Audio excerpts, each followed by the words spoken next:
All right, guys, I debated on whether or not I was gonna film me wet sanding and buffing, or actually in this case, it's called D-nibbing, this hood, but I had a student, or more than one, want to see it, and really, I should, because it's totally part of this process. Now, as you can tell, this hood is slick. I mean, meaning there's virtually no orange peel. It turned out good. But let me try and get this thing to focus in. Okay. See that little piece of lint, little piece of trash that's in the paint? There's one there. There's one right there. And I think the biggest one, and it is lint, and you can actually see it. Try and get this thing. The biggest one is like right there. There is one there, just a couple of them, or a few of them, I should say. Now, one thing we got going for us is the hood is, the paint on the hood is so slick. If the paint was orange peely, I would have to sand the whole hood, because if not, we would end up with a real slick spot, and then the rest of it would be peely. Peely meaning like an orange peel. But we're not gonna have to do that here. So what I'm gonna try and do is, since the front of this hood slopes off and we're gonna be wet sanding, what I always try and do is start at the ones at the bottom, so that when I squirt this thing with water and I'm sanding it, the dirty, sludgy, wet sanded water, and you'll see what I mean, runs off here, and I can still see as I go up. If I were to start up here, the mess is gonna run all down and I'm not gonna be able to see where the other ones are. So there is a method to the madness here. So let me set this camera up and we'll get going. Okay, this is a piece of 1500 grit sandpaper. That's what I'm gonna start with. This is just regular water. Now, there's a little teeny one right there.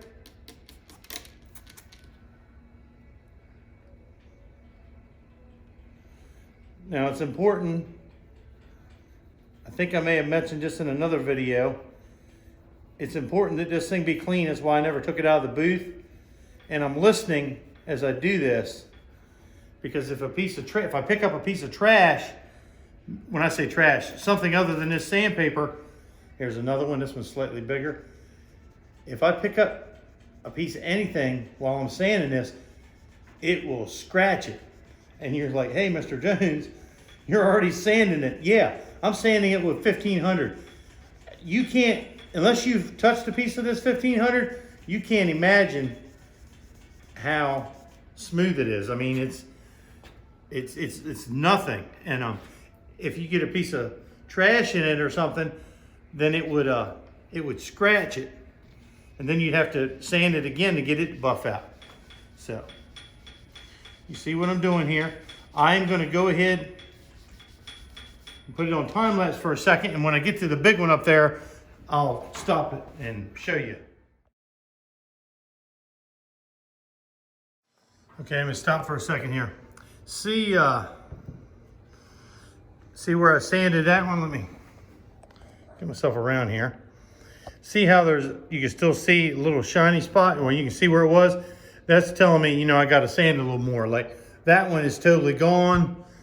There's a little bit more. It's got to be sanded out of that one. Same thing right here. So I'm gonna put the camera back on the stand and I'll sand those a little bit more.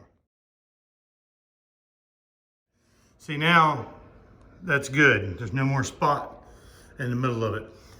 Now I'm gonna move the camera and tackle those bigger ones. Okay, the biggest one that was in the hood there's one right there. It's probably gonna be hard to see.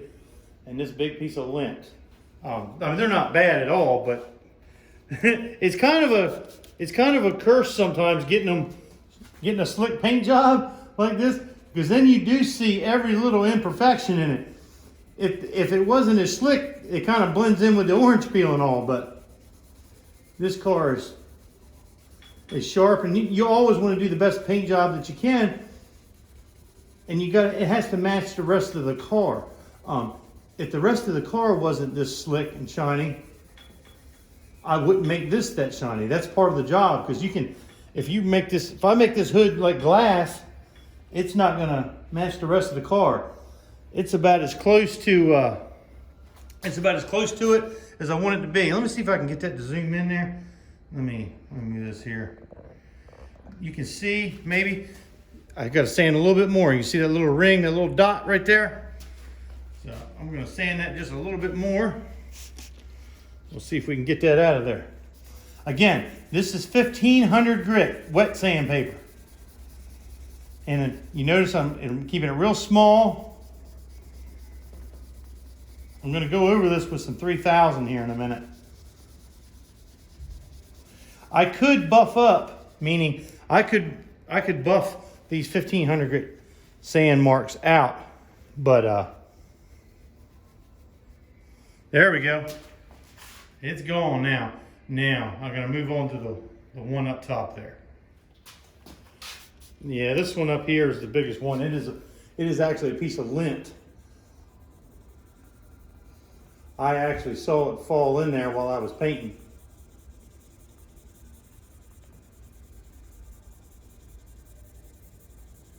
But it's right on top, so it's not deep, I don't think.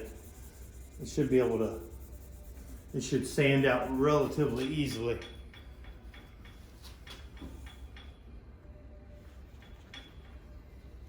There it is.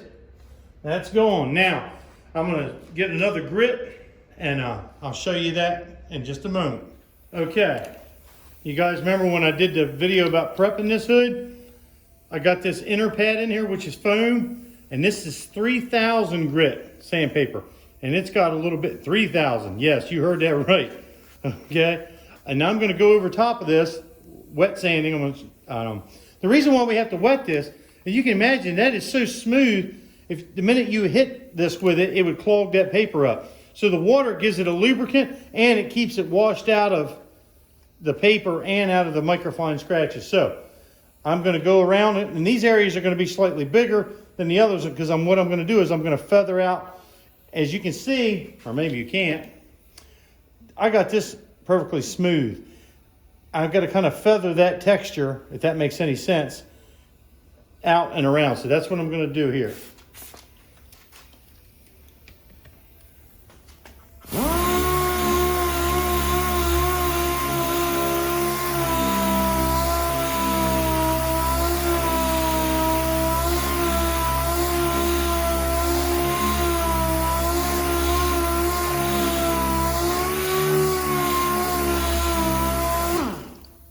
Got to keep enough water on there.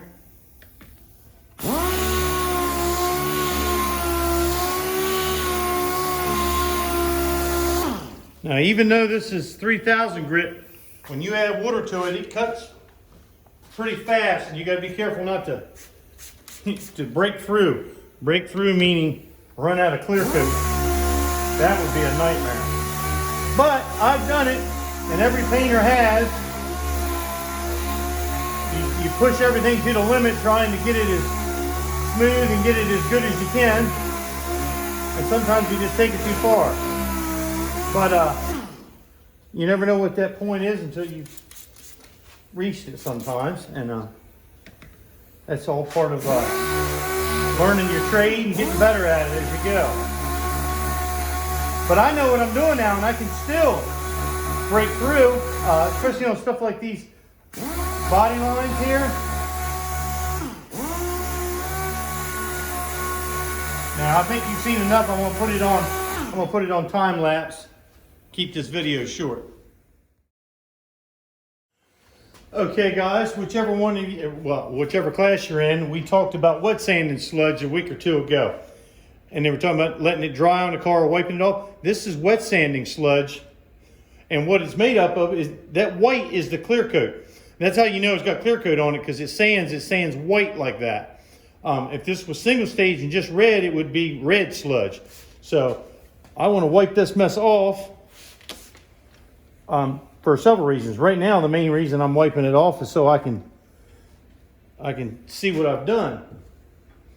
But another reason you would wipe this off, depending on what type of clear you've got on there, and by that I mean which brand. I have worked with some clears before that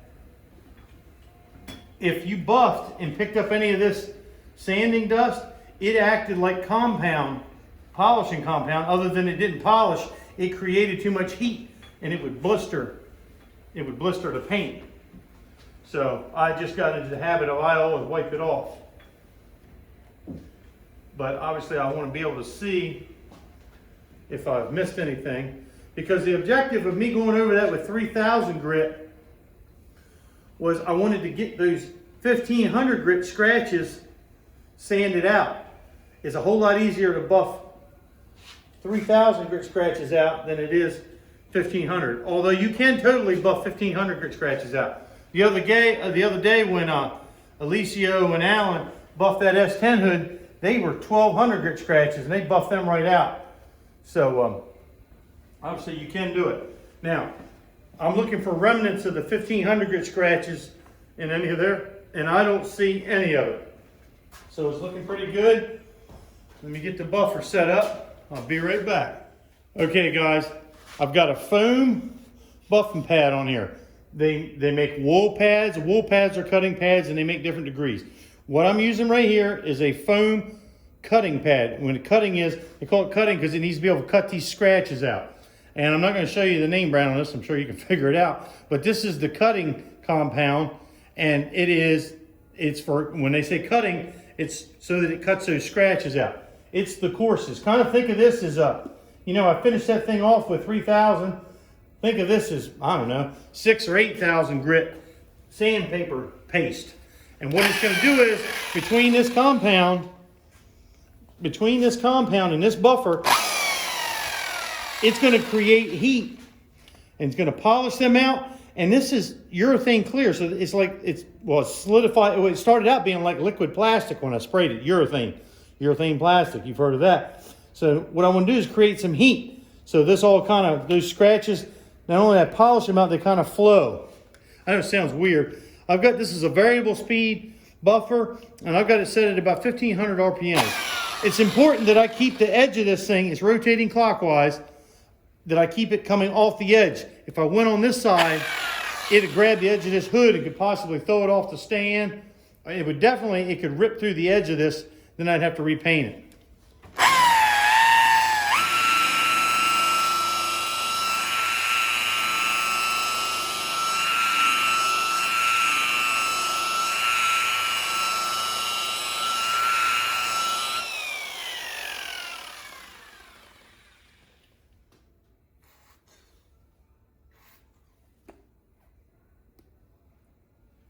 Got a little spot there that wanted to blister on me a little bit.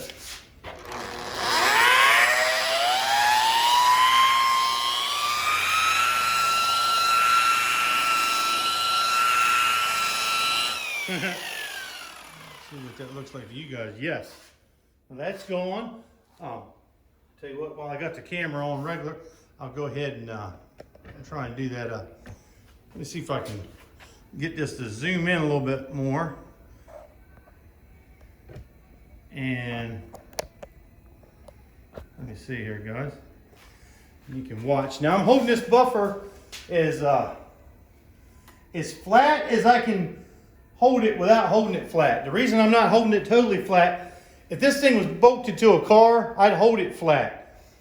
But it's not, and if I hold it flat, it'd have a tendency to grab this hood, and I don't want to have to repaint this hood, so I'm going to keep it as almost flat, but not quite. Yes, I know it looks like I'm holding it flat, but I'm kind of leaning on one side of it.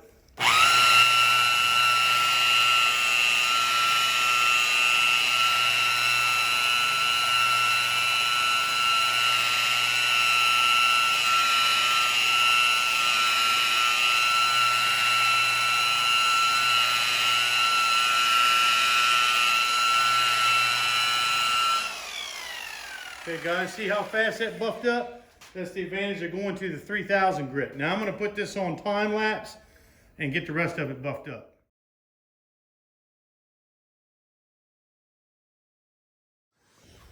All right, now I've got a nice clean microfiber towel. And see, this paint's still soft. You know, I mean, it hasn't been painted but a couple days. So you got to be careful.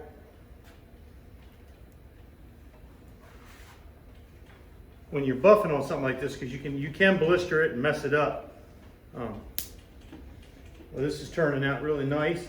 Now I'm wiping this down, obviously so I can see, but we're not done buffing yet, because what I've got to do is, now that was compound. Remember you talking about that? It was like I said, you know, maybe 5,000-6,000 or whatever grit sandpaper paste I called it.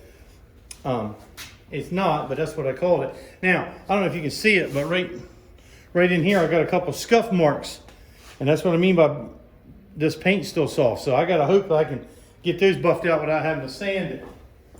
I don't know if you can see that or not. They're right in here. We're gonna give this a shot. We'll see what happens here.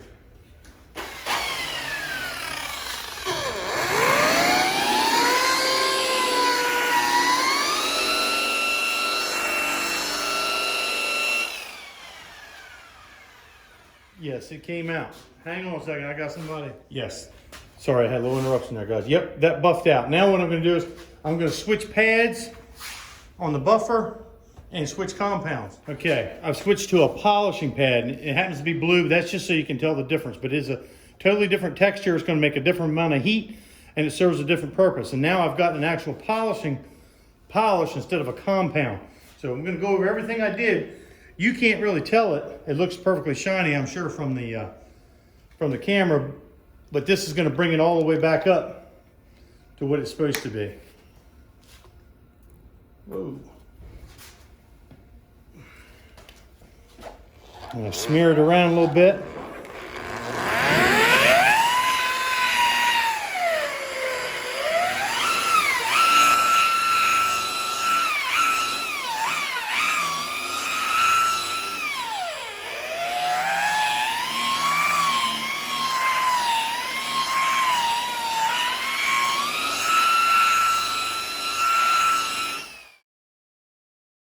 All right, sorry guys, they're in here putting a back glass in a truck. I don't know, that big silver F-350 that was in here. I don't know, some of you may have seen it. Now, see what I've done now is I went over it with the polish, which is totally different than compound. Compound's cutting the scratches out. And now what I'm doing is and remember I referred to it as like liquid sandpaper, so it did leave a certain amount of scratch in it, so this polish just polishes that up. So I'm gonna put it back on time lapse while I do the rest of it.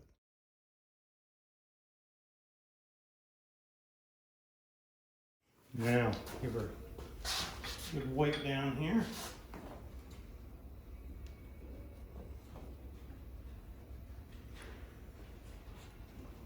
Yeah, looks good, guys.